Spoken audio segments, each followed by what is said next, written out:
Assalamu alaikum wa rahmatullahi wa barakatuh. Dans les jours qui viennent, un jour très important pour les musulmans va arriver, qui est le jour de Ashura. Le jour de Ashura, c'est le 10e du mois de Muharram, qui est le premier mois de l'an hégirien. Et ce jour-là, le prophète sallallahu alayhi wa sallam a dit à son propos « Siyamu yawmi Ashura ahtasibu ala Allah an yukaffira dhunub as-sanati al-madiyah » Le jeûne du jour de Ashura, j'espère de la part d'Allah qu'il expie les fautes de l'année passée. Et c'est un hadith qui est rapporté par Muslim. Le prophète alayhi salatu wassalam également affectionnait particulièrement et aimait particulièrement jeûner durant tout le mois de Muharram, au point où il a dit « Afdalu siyami ba'da siyami Ramadan, siyamu shahrillahi al-Muharram » Il a dit « Le meilleur des jeûnes que l'on peut faire après le jeûne obligatoire du mois de Ramadan, c'est le jeûne que l'on effectue durant le mois d'Allah del Muharram, ce mois-là dans lequel on est, qui est le premier mois de l'an hégirien. » Et en vérité, cet épisode et ce jour-là de Ashura, il a une particularité qui est relatée par le prophète alayhi salatu wassalam. Le prophète alayhi salatu wassalam est arrivé à Médine et il a trouvé les Juifs en train de jeûner ce jour-là. Il leur a dit « Ma hadha, qu'est-ce que vous faites ?» Et les Juifs ont dit « Hadha yawmun salih, hadha yawmun najjallahu bani Israël min aduwihim fasamahu Musa. » Ils ont dit « C'est un jour qui est bon, c'est un bon jour, un jour béni, dans lequel Allah a sauvé les enfants d'Israël de leurs ennemis. » Et Moussa l'a jeûné. Et le prophète sallallahu alayhi wa sallam a dit « Ana ahaqqu bi Moussa » et dans une version « Nahnu ahaqqu bi Moussa » Je suis plus à même, je suis plus en droit de Moussa que vous. Et dans une version « Nous sommes plus en droit de Moussa que vous » Et donc il a ordonné aux compagnons de jeûner et il l'a jeûné lui-même. Dans ce jour de Ashura, s'est passé un événement qui est extrêmement important dans l'histoire et qui constitue une leçon immense et même plusieurs leçons immenses qu'Allah subhanahu wa ta'ala nous transmet. Dans l'histoire de Moussa avec Pharaon en ce jour-là du jour de Ashura. Allah subhanahu wa ta'ala en ce jour a ordonné à Moussa de prendre avec lui les enfants d'Israël et de quitter la terre dans laquelle ils étaient oppressés par Pharaon. Mais arrivés à un certain stade en face de la mer Rouge, eh bien ils se sont retrouvés coincés entre la mer qui était en face d'eux et entre l'ennemi qui était à leur trousse derrière eux. Et à ce moment-là, ils ont commencé à perdre confiance. Mais Moussa est resté stable et ferme et Allah subhanahu wa ta'ala leur a donné la victoire. Et bien dans cette histoire-là, on peut tirer 4 leçons principales qui sont 4 leçons fondamentales desquelles il faut profiter dans notre vie de tous les jours. La première leçon, c'est qu'Allah subhanahu wa ta'ala a donné victoire à Moussa avec le petit groupe de personnes qui étaient avec lui, qui étaient des gens faibles, qui n'étaient pas des gens préparés à faire la guerre ou à mener un combat, surtout pas contre l'immense armée, l'immense puissance économique et militaire qu'était Pharaon et son armée. Et pourtant, Allah subhanahu wa ta'ala a donné victoire à Moussa et au groupe de personnes qui étaient avec lui et a fait périr Pharaon et les gens qui étaient avec lui. Et la raison de cela, c'est parce que Moussa était en position d'injustice. Il était victime d'injustice. Tandis que Pharaon était injuste et despote et tyrannique. C'était Pharaon qui était l'oppresseur et Moussa et les gens qui étaient avec lui qui étaient les oppressés. Et Allah subhanahu wa ta'ala est toujours avec les oppressés contre les oppresseurs, avec les victimes contre les tyrans. Et Allah subhanahu wa ta'ala nous rappelle cela à travers ce jour. Le jour de Ashura, c'est un rappel pour toutes les personnes qui sont victimes d'injustice et pour toutes les personnes qui sont coupables de tyrannie. Ô vous qui êtes victimes d'injustice, sachez que ça ne durera pas. Sachez que vous aurez réparation à la hauteur de l'injustice que vous avez subie, et même plus encore. Et qu'Allah subhanahu wa ta'ala n'est pas insouciant de ce que font les injustes. Ô vous qui êtes injustes et tyranniques, sachez qu'Allah subhanahu wa ta'ala vous voit. Sachez qu'Allah subhanahu wa ta'ala vous observe. Sachez qu'Allah subhanahu wa ta'ala vous surveille et que votre tyrannie ne durera pas, que votre pouvoir disparaîtra, que l'injustice que vous commettez reviendra contre vous.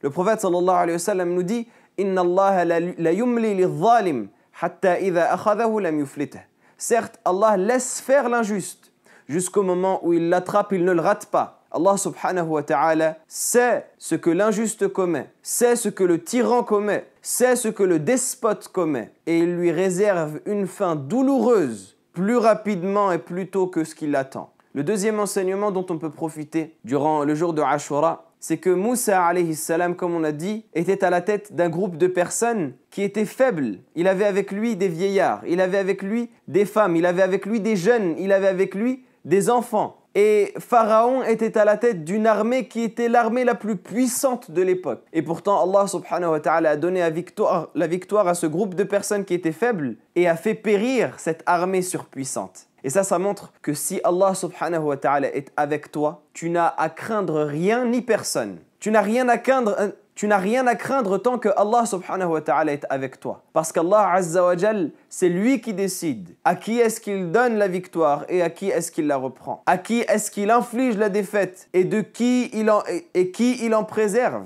Allah subhanahu wa ta'ala nous dit « Qul illahumma malika al-mulk, tu'ti al-mulka man tasha, wa tanzi'u al-mulka mimman tasha, wa tu'izzu man tasha, wa tudhillu man tasha, biyadika al-khayr innaka ala kulli shay'in qadir. » Dis ô Allah, toi le roi détenteur de la royauté, tu donnes la royauté à qui tu veux, et tu la reprends de qui tu veux, et tu honores qui tu veux, et tu avilis qui tu veux. C'est en ta main que se trouve le bien. Tu es capable de toutes choses. Le troisième enseignement dont on peut profiter, c'est que Moussa alayhi salam n'avait aucun moyen de résister à l'armée de Pharaon et n'avait aucun moyen de se sortir de l'impasse de laquelle il était avec la mer Rouge en face de lui. Moussa alayhi salam arrive avec son peuple en face de la mer Rouge et son peuple commence à voir derrière eux l'armée de Pharaon qui se rapproche. Et qu'est-ce qu'ils disent? Allah subhanahu wa ta'ala nous relate cet épisode dans le Coran lorsqu'il dit فَلَمَّا تَرَى الْجَمْعَانِ قَالَ أَصْحَابُ مُوسَى إِنَّا لَمُدْرَكُونَ قَالَ كَلَّا إِنَّ مَعِيَ رَبِّي سَيَهْدِينَ. Lorsque les deux groupes ont commencé à s'apercevoir l'un l'autre, les gens de Moussa ont dit « Ils vont nous rattraper !» Et Moussa a dit « Kalla, certainement pas. Il y a certes avec moi mon Seigneur et c'est lui qui me guidera. » Et alors que toutes les issues semblaient condamnées, alors qu'il ne semblait plus y avoir aucune solution, Allah subhanahu wa ta'ala a donné à Moussa une solution à laquelle il ne s'attendait pas, de là où personne n'aurait pu prévoir.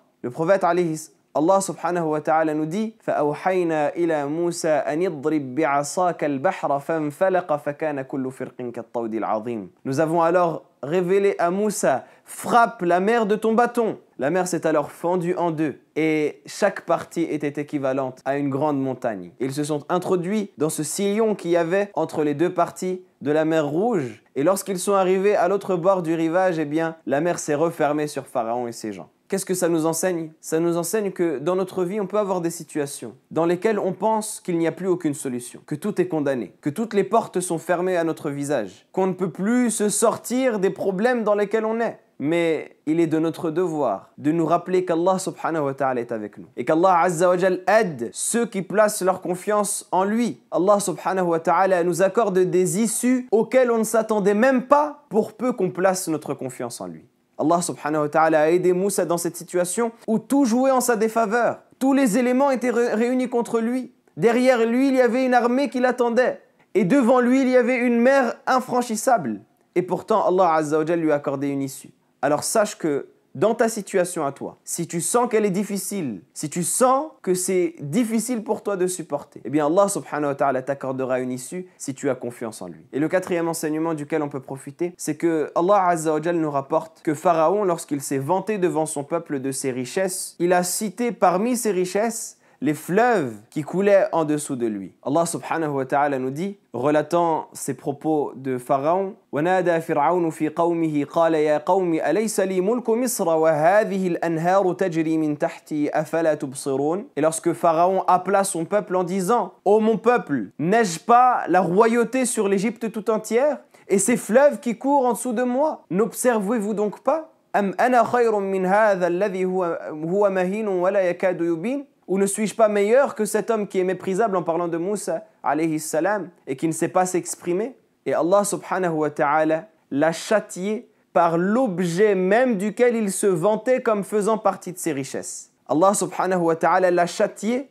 par ce de quoi il se vantait en l'engloutissant sous les fleuves et dans la mer qu'il prétendait avoir à ses pieds. Ça signifie qu'Allah subhanahu wa ta'ala châtie les orgueilleux avec ce de quoi il se vante. Ne pense pas que ta force et ta richesse t'appartiennent. Ce n'est que don d'Allah subhanahu wa ta'ala. Sans Allah, tu n'es rien. Ça ne t'appartient pas. Ne t'enorgueillis pas. Ne suis pas le chemin de Pharaon qui arrivait à s'enorgueillir au point où il a dit « Ana rabbukumul a'la » je suis votre Seigneur le plus haut. Sache que tout ce que tu as, ça appartient à Allah. Et qu'Allah subhanahu wa ta'ala, comme il te l'a donné aujourd'hui, il peut te le reprendre demain. Ça n'est pas ta possession. C'est la possession d'Allah subhanahu wa ta'ala. C'est Allah azza wa jal qui décide. Et Allah subhanahu wa ta'ala peut retourner cela contre toi du jour au lendemain. Donc remets-toi-en à Allah, reviens vers Allah, remercie Allah et ne te montre pas tyrannique, ne te montre pas injuste, car Allah subhanahu wa ta'ala est prompt en châtiment. Il nous reste une conclusion à donner concernant le jeûne du jour de Ashura. Sachez que le prophète alayhi salatu wassalam nous a annoncé l'année où il a jeûné ce jour-là, que s'il vivait l'année suivante, eh bien il rajouterait devant le jeûne du 10e jour du mois de Muharram, le 9e jour pour le jeûner avec. Et donc la recommandation prophétique ici, c'est de jeûner à la fois le 9e jour du mois de Muharram, le 10e jour et le 11e jour également, pour être sûr de jeûner ce jour béni, ainsi d'avoir jeûné également un maximum de jours durant ce mois béni qui est Muharram.